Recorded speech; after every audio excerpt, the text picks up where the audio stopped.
Атам бүгүн үйгө келеби? Азыр иштери бүтсө келет балам. Кечинде эмне жумуш болмок эле? Көздү багам деп жүрүт да кызым.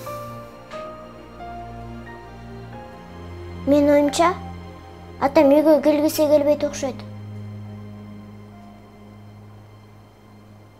Апа, атам дайыма үйгө эрте келип, биз менен кош ойносо, Анан ичебиз аквапаркка барып, ойноп, жырга, суга түшүп, анан баягы кафеден пицца жесек, Ошол кафеге көптөн бери бара элекпиз. Сагындыңбы пиццаны? Ооба. Күнүгө ошентип пицца жесек кой, Күнүгө жесең жарылып кетпейсиңби кызым? Анан атам эрте келсе, анан сизди эч качан урбаса.